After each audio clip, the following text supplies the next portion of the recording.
So, if you guys remember, we're on this series, Fruit of the Spirit. So, if you guys remember, this is the list. This is the list of what? The fruit of the flesh. These are things that's natural for us. That's easy for us. What's interesting is, though, even though we don't desire these things in our lives, because none of us wake up, look in the mirror, and go, oh, how can I be more impatient today? Or how can I be more angry today? But for some reason, these things come naturally for us, right? And the Bible tells us it's because there's like sin within us. And because of that, these things, even though we don't want it, and when we see it in other people, we absolutely don't like these people who have these things, and yet it comes so easily for us. Oppositely, we look at these traits and we go, I want to be more like that. I want to be more loving today. I want to have more patience today. But what's the thing? These don't come naturally for us at all. Okay? A lot of times it comes really, really difficult for us. So we're talking about, every week we've been going over one of them, and we said in 2026, how can we have more of these things? Because no matter what kind of goals we have, what kind of phase we're in, guess what? If you have more of these things in 2026, I would say by the end of the year, I think we would all agree that 2026 will be a much better year for all of us. Whether that's career, whether that's relationship, whether that's self-development. If you had more of these things, which we all want, we would have a better year. So today we're going to go over patience. If you look at the older Bibles, like King James Version and stuff like that, it actually doesn't use the word patience. It actually uses the word long-suffering. Okay? And the reason why it uses the word long-suffering is because that's very close to the original Greek word that the Bible uses. So they're basically saying, the Bible teaches us, in order to have patience, you need to be able to endure suffering for a long time. And that's what's going to give you patience. Does that make sense? So this is kind of the definition. Bearing up under difficulty without giving up or giving into bitterness. And that's what it requires, patience. Because it's easy to just give into it. If there's a difficult situation, difficult person, it's easy to just go into bitterness. It's easy to just go into difficulty, give up. And then that's when impatience happens. That's when anger happens. Okay? All right, so we talked about there's situations like that. When things get difficult, in those kind of situations, we need more peace in our lives. And we talked about that a couple weeks ago. Today, we're going to talk more about people. And how do we have patience when it comes to difficult people. Now, when we're talking about difficult people, there's a lot of different times we need patience, right? When it comes to dealing with people. But I'm going to just talk about 3 different ones. And then there's a lot of course, variations in between. First one is just personality clash, right? So it's not that you dislike them perhaps, right? It's just that there's a personality clash. Maybe they're faster paced than you. Or maybe they're slower paced than you. Maybe the way they talk, or the way they think, the way they process. You guys are kind of on a different level, different pace. And so what happens, eventually, that gets pretty frustrating. Right? If somebody is thinking too fast and processing everything fast and they're trying to drag you along, what happens? It gets pretty frustrating. Same thing for you. If you're a fast runner and all your soldiers are behind you and you're just like, come on, let's go, then what happens? It becomes frustrating for you. Okay? So it's more of the pace is different for you, and because of that, there's a clash between you. The second one is perhaps they have wronged you. Okay? Perhaps they made a mistake. And they hurt you somehow. Okay? And the third one is they're like literally your enemy. This one is more like they wronged you, but they maybe made a mistake. They didn't purposely try to hurt you. It wasn't intentional. But this one, it's like they're trying to get at you. Maybe you wronged them and they're trying to get back at you, or maybe they just don't really like you, or they're trying to get ahead of you. Right? Maybe they want to get better promotion than you, perhaps. And so they're trying to push you down so that they could go up. So they're trying to make your life miserable. Okay? So how do we do? How do we deal with these people? Okay? The Bible is going to teach us one way, And then I'm going to talk about what the world teaches us, how to deal with these people, and kind of contrast and see, hey, how do we have more patience in our lives. All right. So, Romans chapter 12, this is what it tells us, how to deal with these three types of people, okay? Bless those who persecute you. Bless and do not curse. Do not repay anyone evil for evil. Be careful to do what is right in the eyes of everyone. If it is possible, as far as it depends on you, live at peace with everyone. Do not take revenge, my dear friends, but leave room for God's wrath. For it is written, it is mine to avenge. I will repay, says the Lord. On the contrary, if your enemy is hungry, feed him. If he is thirsty, give him something to drink. In doing this, you will heap burning coals on his head. And so he summarizes at the end, he says, do not be overcome by evil, but overcome evil with good. So in short, you have a difficult people in your life, you have enemies in your life, you have people who are actively, right, their scale, right? It's just, I just don't get along with them, and then like, they're out to get me, they hate me. I hate them. No matter what scale they're at, it says don't give in to evil. Because guess what? You push back against them, you yourself become evil as well. Instead, do good. And that's what creates long suffering, which creates patience in our lives. Okay, so this is what the Bible at least teaches us. But what's the natural thing for us to do? Get revenge. Right, get revenge. Okay? Get revenge. And then, if you just a personality difference, what's the natural thing to do? Maybe ignore them. Don't spend time with them. Or, get angry at them. Or yell at them. Okay, again, those things are not going to create long suffering or patience in our lives. Okay? You guys know this person. He says, this is the only way you should forgive them. Okay? Sigmund Freud, you guys know Sigmund Freud? He's like father of psychology. This is what he said. One must forgive one's enemy, preferably after they've been hung. So after you kill them, or after they receive all the just punishment, then forgive them. Does that make sense? But again, that's not really forgiveness, right? It's just saying, he's just talking about how difficult forgiveness looks like. So why does the Bible teach us to forgive? Why does the Bible teach us to bless our enemies? Why should we do good to them when they have harmed us? We'll talk about three things. Number one is it ruins your relationships. Okay, the reason why we need to forgive is because it ruins your relationships. Okay, this is not the case for everybody, but once you've been hurt by somebody, okay, it seems like what we do as human beings is it seems like we extrapolate that, and then we go, if I've been hurt by a woman, I'm gonna mistrust all women. If I've been hurt by a particular race, I'm gonna be hurt by all different races. I'll give you an example. So when I was in Korea, I was teaching there, and then we were teaching English, and he was from Africa, a teacher from Africa, and we were teaching English together. And he was dating a Korean girl, and then he got hurt by her. Like she did something bad to him, right? So he came up to me and he's like, I'm done with Korea. I don't ever want to be here. I'm done. I'm out of here.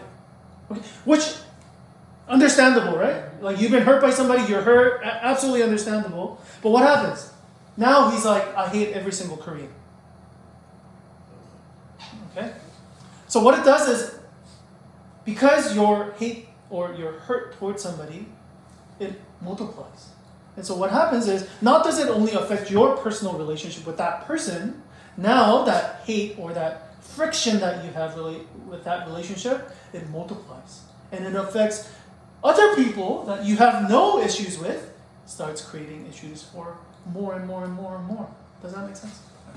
So it ruins your relationships in the sense that it multiplies. Your hurt doesn't just stay normally individual level, but it grows and grows and grows, and it actually affects your other relationships as well. By the way, another good example of this is like a lot of people have relationship issues with their parents, and that, again, rightly so, you know. But what happens? That really affects your relationship with other people as well. All right. Number 2, it makes the other person worse. What I mean by that, really interesting thing is, let's say she's not, I did something wrong to her, and so she goes, "How dare you do that?" And then she slaps me. Now, I'm like, "Oh, I'm glad that I did something bad to you." Does that make sense? So, for example, let's say I cut somebody off, and the person honks me and flicks me off and yells at me and all that stuff. I go, what do I say? I go, "Oh, I shouldn't have done that. That was terrible that I cut them off." No, what do I do? I go, "Oh, I'm glad that I cut somebody off like that, because that person is terrible anyways." Does that make sense? It makes you justify, because so that's what I'm trying to say. You put evil and you put more evil on top of that. Guess what? You think it cancels it out and then goodness comes out? No, the formula is you put evil and you put evil, and then it produces more and more evil. So it actually, I treat her bad, she treats me bad. Guess what I'm going to do next time? I'm going to treat her bad too. And then guess what? She's going to treat me bad, and this just keeps going and going and going, and it's just a terrible relationship altogether. So, if anything, it makes the other person even more of a jerk. It makes that person more of an angry person. Does that make sense? So it perpetuates this relationship, and it spirals down. Lastly, it really ruins your relationship with God. Right? And that's obviously, for the Bible, this is like the most important thing. I mean, obviously, all of these relationships are very important, but it really ruins your relationship with God. The whole concept of the Bible, right, is this idea that we're all sinners, we're all messed up, and we need God. Right? That's the premise of Christianity. Okay? The premise of Christianity is you're so bad that you cannot save yourself. And guess what?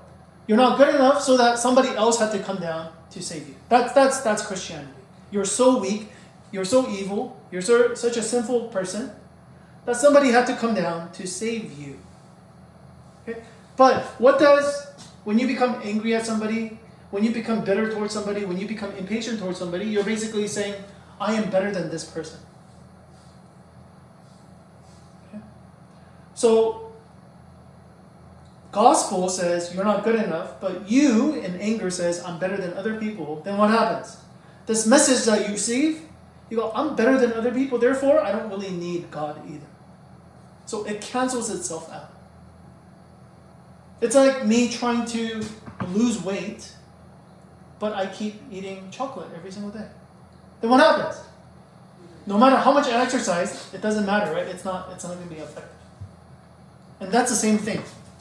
God's going to say, "You need me." God's going to say, "Hey, I forgive you." But you're going to say, "Well, I don't really need forgiveness," but you need to forgive that other guy, because that person is much, much worse than me.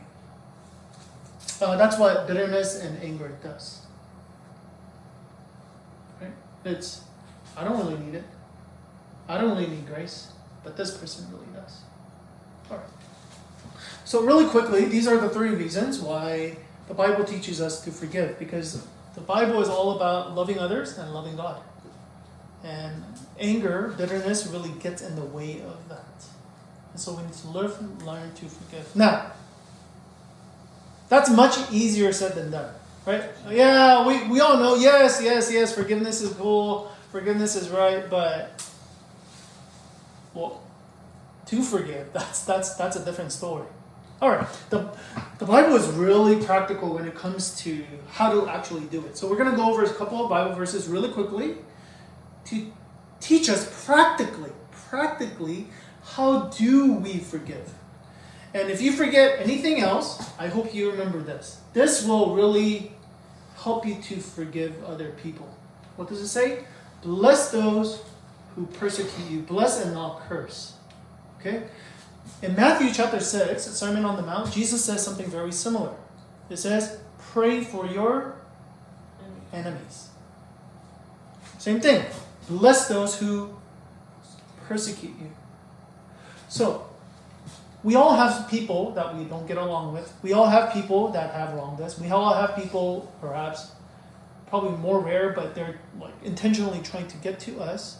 One of the best ways for us to forgive others is by praying for them. Starting to pray. The reason why is because normally we don't pray for people who we don't like, but we curse them. What I mean by blessing and cursing, blessing is like, I wish well upon you. That's what blessing is, right? I wish well upon you. And cursing is, I hope there's a hole in the middle of the snow and then there's a pothole and you fall into that and break your leg somehow, right? Like something bad will happen to you. Does that make sense?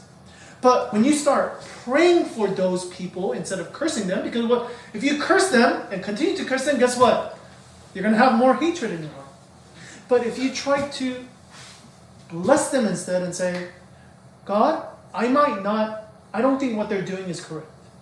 What they have done, and we're going to talk about that a little bit later, but what they have done to me is wrong, and they have hurt me.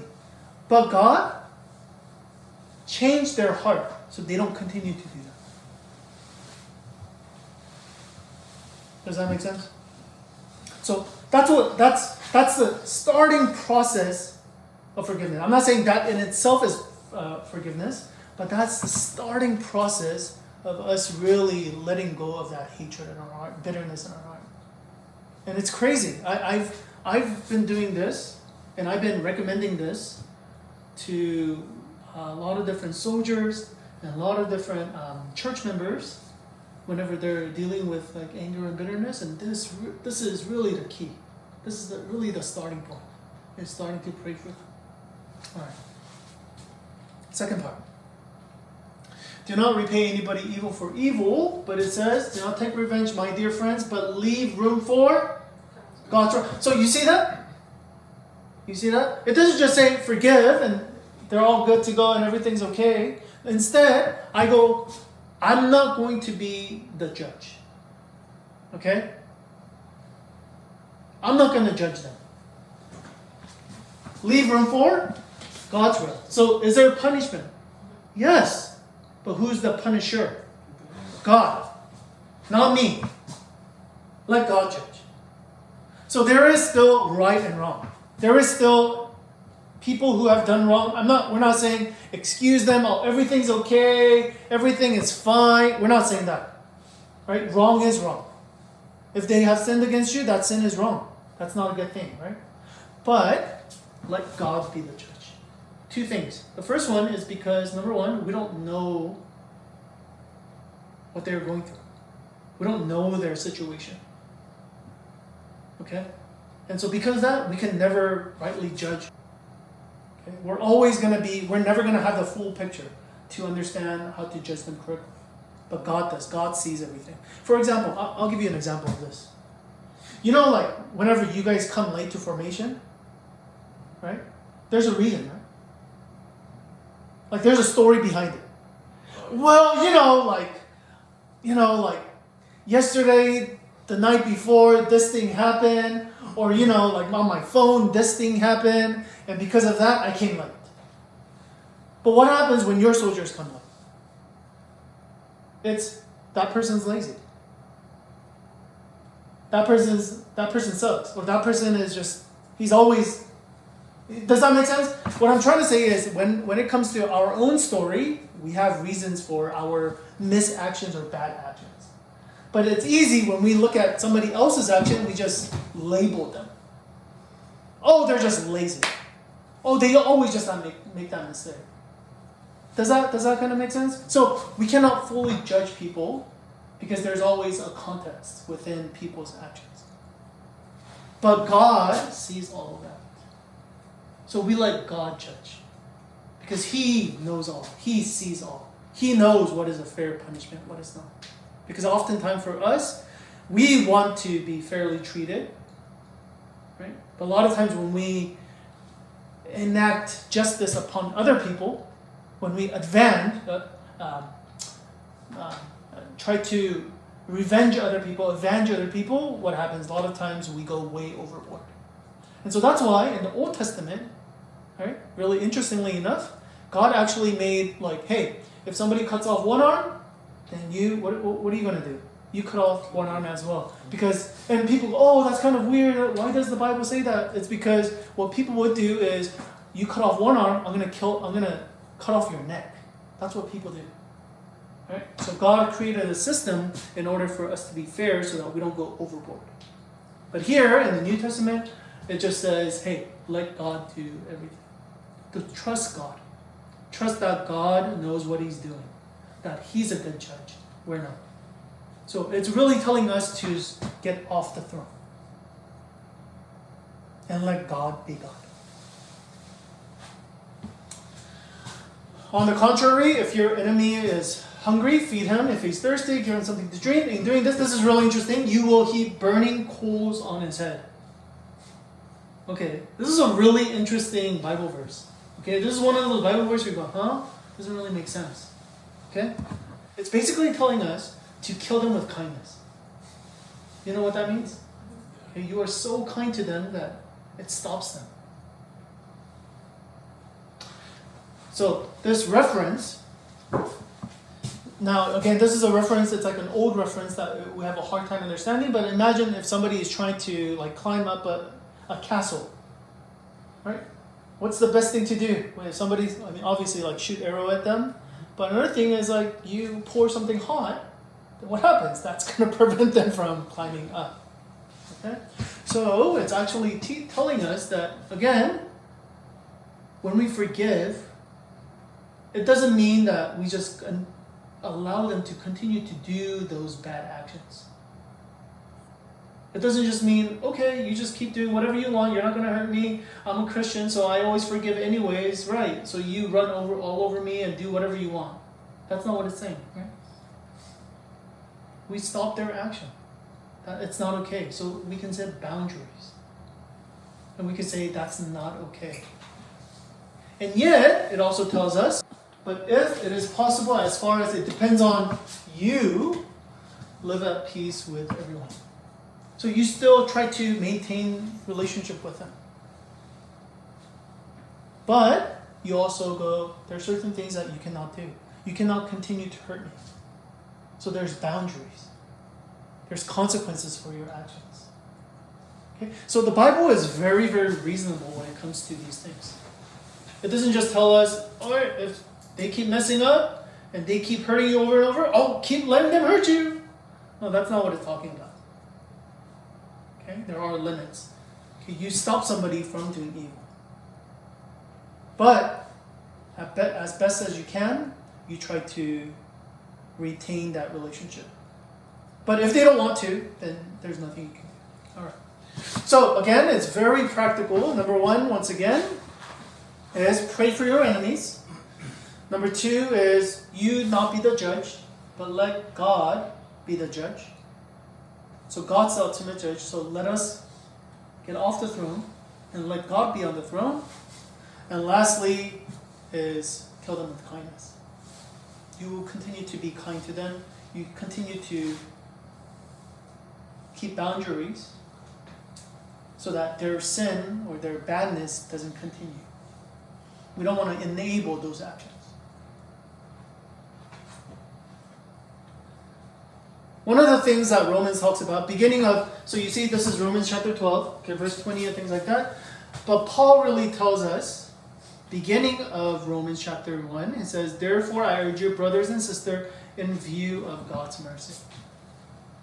So what it's basically telling us is, it's telling us to pray for our enemies, let God judge, kill them with kindness. He says, do all of these things in light of what God has done for you. In essence, what it's really saying is, God has prayed for you when you were persecuting Him. when you were his enemies, guess what? God didn't go, oh, I hope worse things happen to them. Instead, they go, man, I know they're making mistakes. I know they're sinning against me. But I hope that they will repent. I hope that they will not continue in their ways. If we reflect upon what Jesus has done for us and how he has treated us, even though we have wrongfully treated him, he has still given us forgiveness. He has still been very patient with us. He has continued to bless us. In light of that, that's how we should treat other people. Does that make sense? God is not asking for us to do something that he hasn't already done for us. All God is asking for us to do is look at what I have done for you. You mimic that to other people as well. The best example of that we see is when Jesus is hanging on the cross. When Jesus is hanging on the cross, we see people mocking him. We see people they crucified him, and guess what they're doing to his clothes? They're like, hey, let's gamble. And let's see who takes the good part of his clothes. Jesus is up there and he's like, I'm dying for you guys. I'm doing this for you. And was there gratefulness coming from them? Absolutely not. They were happy that they killed him. But Jesus' response is what? Right here, Father, forgive them. He's blessing. He's praying for them. For they do not know what they're doing. He's not judging them, right?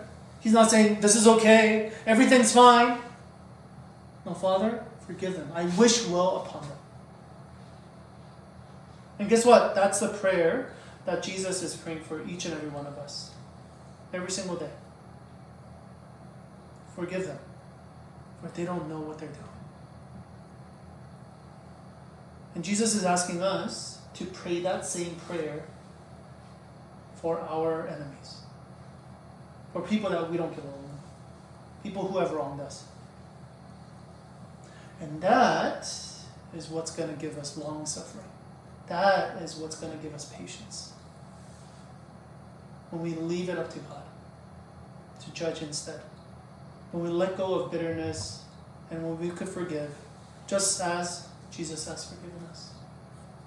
So this is a great reminder for us to remember that part one is we have to remember what God has done for us, then we could do that for other people.